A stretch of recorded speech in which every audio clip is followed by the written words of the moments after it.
안녕하세요. 김태훈 목사입니다. 빵집 목사의 뚜벅뚜벅 메시지. 오늘은 여호수아 묵상 6번째, 침묵이 중요한 이유는 여호수아 6장 1절에서 27절의 말씀 가지고 뚜벅뚜벅 메시지 시작하겠습니다. 한 교회 담임 목사님이 귀학교 초등부 어린이 철이를 만나서 성경 공부를 얼마나 했나 시험하기 위해서 물었습니다.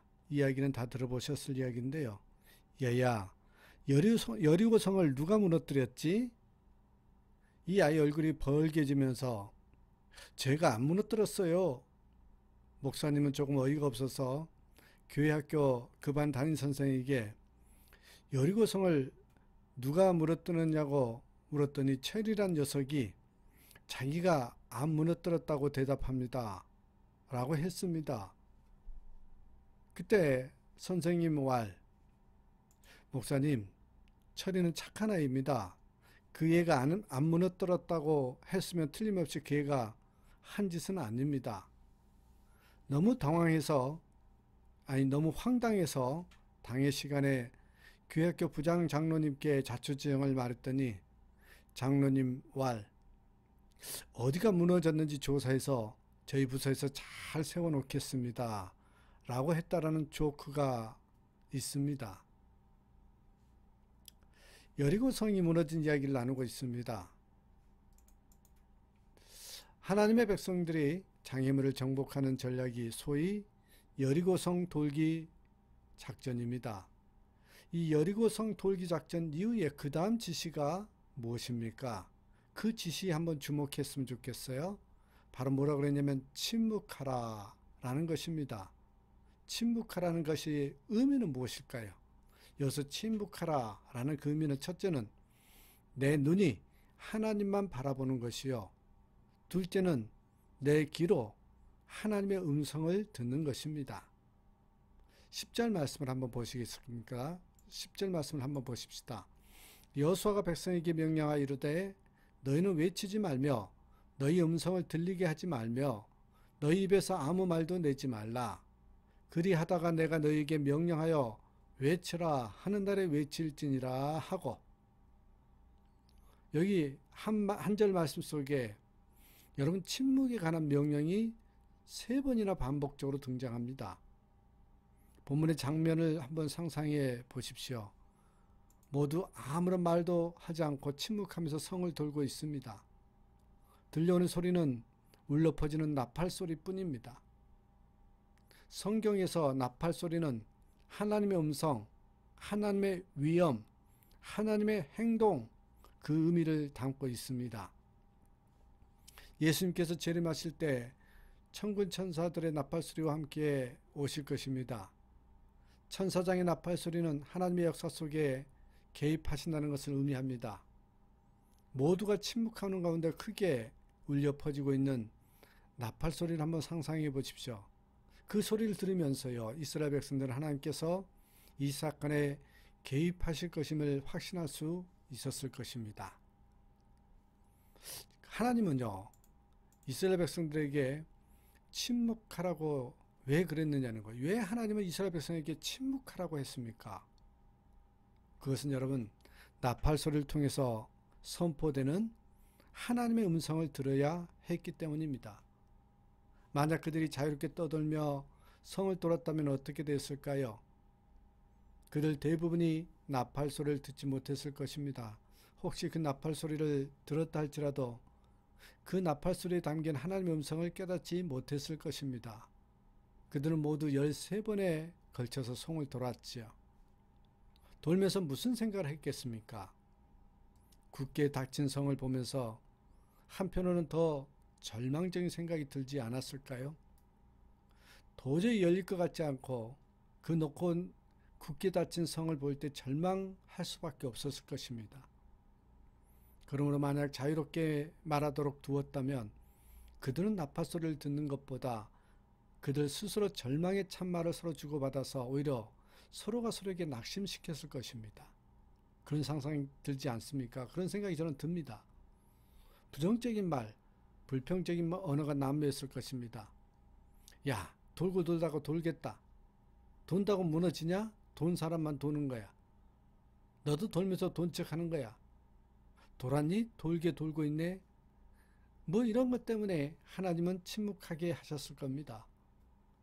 오늘 이 시대에도 꼭 필요한 것이 저는 침묵이라고 생각합니다. 예수님의 십자가 앞에서 잠잠한 양같이 침묵하셨습니다. 우리가 너무 많은 말을 하면 하나님의 음성을 들을 수 없게 되거든요. 어려운 일을 만났을 때 떠들지 말고 조용히 침묵하는 가운데 하나님의 음성에 귀를 기울이는 것이 연습되어야 합니다. 여러분, 이스라엘 백성들이 홍해를 만났을 때 모세를 통해서 들려준 하나님의 음성이 무엇이었습니까? 기억나십니까? 출애굽기 14장 13절에 너희는 가만히 서서 여호와께서 오늘날 너희를 위하여 행하시는 구원을 보라. 이런 말씀을 하셨습니다. 여기에 너희는 가만히 서서, 그 말에 주목하십시오. 사람의 힘으로 감당할 수 없는 일을 만났을 때는 말하는 것이 도움이 되지 않습니다. 조용히 침묵해야 나팔 소리를 통해서 들려오는 하나님의 음성을 들을 수 있는 법입니다.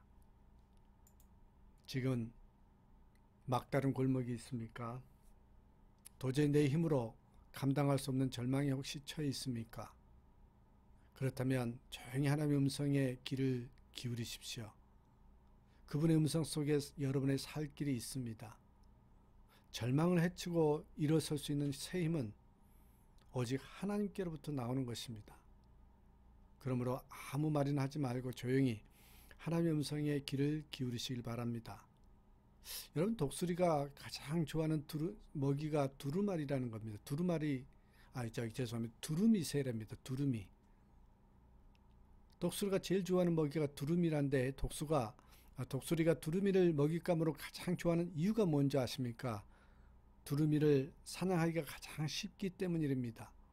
왜냐하면 두루미는요, 떠들기를 좋아하는 새입니다. 평소에 땅에 앉아 있을 때도 제자거리며 잘 떠드는 새입니다. 그런데 두루미는 공중에 날 때는 아주 요란한 소리로 그렇게 내면서 날아간대죠. 때문에 독수리는 아주 멀리에서도요, 두루미가 떠드는 소리를 쉽게 들을 수 있다는 것입니다. 그래서 독수리는 떠드는 소리를 내는 두루미를 쉽게 찾아내고, 두루미는 독수리의 훌륭한 먹잇감이 되고 마는 것입니다. 두루미가 떠드는 소리는 마치 나 여기 있으니 나 잡수시오 하는 말과 같다는 것입니다. 그런데 여기서 조류학자들은 신기한 현상을 발견하게 되었습니다. 나이가 많고 경험이 풍부한 두루미들은요, 모두가 먼 지역으로 이동하게 될 때는 입안에 가득할 정도로 돌을 입에 물고 떠난다는 사실을 발견한 것입니다. 침묵만이 자신들을 살릴 수 있다는 것을 두루미가 경험을 통해서 터득을 했기 때문이죠. 마치 이스라엘 모습은 두루미의 모습과 흡사했습니다. 이스라엘은 조그만 일에도 말이 많았습니다. 광야길에서 부정의 언어가 수많은 사람이 죽어가도록 그렇게 하는 작동의 원인이 되었죠. 하나님께서는 이스라엘이 말로 인해서 큰 어려움을 당할 수 있다는 것을 알았습니다. 그래서 하나님께서는 이스라엘로 하여금 침묵하도록 하셨던 것입니다. 교회 안에서도 열심히 일하면서 도움이 되지 않는 일을 많이 하는 그런 것입니다. 여러분, 그렇습니다. 일은 열심히 하는데 말로 다 그르치는 경우가 많단 말이죠. 이런 사람은요, 이상해요. 교회를 아프게 합니다. 보십시오. 5장에서 할례를 행하고 유월절을 지키고 하늘의 장군을 만났습니다. 거룩이 능력입니다. 싸우기도 전에 승리의 축제를 벌였습니다. 하나님께서 싸우실 것이기 때문입니다. 하늘의 사령관이 나타나 진두지휘하신 것입니다. 오늘 6장에서 문제의 여리고성을 보지 아니하고 하나님을 보았습니다. 하나님 내 앞서 가시는구나. 하나님 내 뒤에 계시는구나. 하나님 우리 안에 계시는구나. 내 입을 달고 하나님의 나팔 소리만 귀를 기울였습니다. 침묵이 능력입니다. 이때 하나님께서 말씀하십니다. 여호와께서 이 성을 너희에게 주셨느니라. 본문 여호수아 6장 16절을 통해서 하나님의 음성과 그분의 약속을 들어보십시오. 여호와께서 이 성을 너희에게 주셨느니라. 이 귀한 축복의 음성, 이 놀라운 감격의 음성이 여러분 귀에 잘 들립니까? 조만간 하나님은 하나님의 때에 또한 하나님의 그때는 이루고 말 것이라고 말씀하십니다. 엿새 동안 이스라엘은 여리고 성을 돌았으나 성을 끄덕도 하지 않았습니다. 여러분의 꿈이 희미해져 가고 희망이 아득하여 캄캄한 일이 있습니까? 조금만 더 참고 하나님을 바라보십시오. 침묵 중에 그분의 음성에 귀를 기울이십시오. 감히 하나님께서 계획하신 목적과 그 진리를 막을 성벽은 없습니다.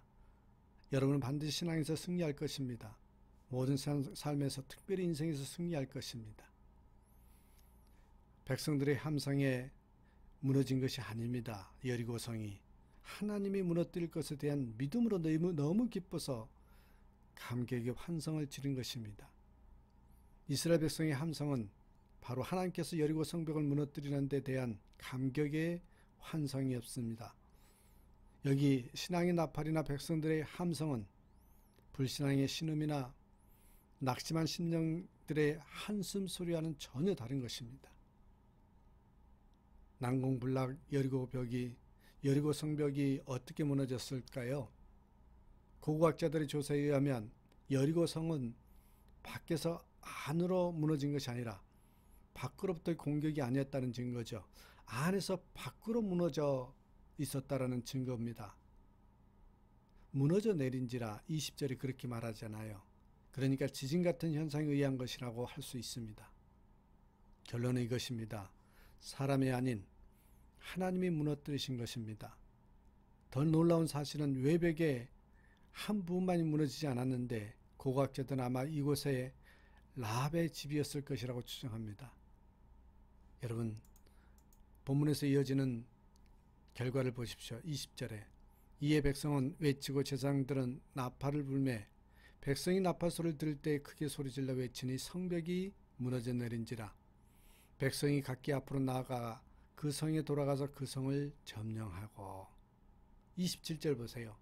여호와께서 여호수아와 함께 하시니 여호수아의 명성이 그 온 땅에 퍼지니라. 그렇습니다. 우리가 다시 한번 침묵해야 될 때 그때가 어느 때인지를 기억하시면서 오직 하나님만 바라보고 하나님의 음성에 귀를 기울이는 저와 여러분의 삶이 되시기를 주님의 이름으로 축복합니다. 감사합니다.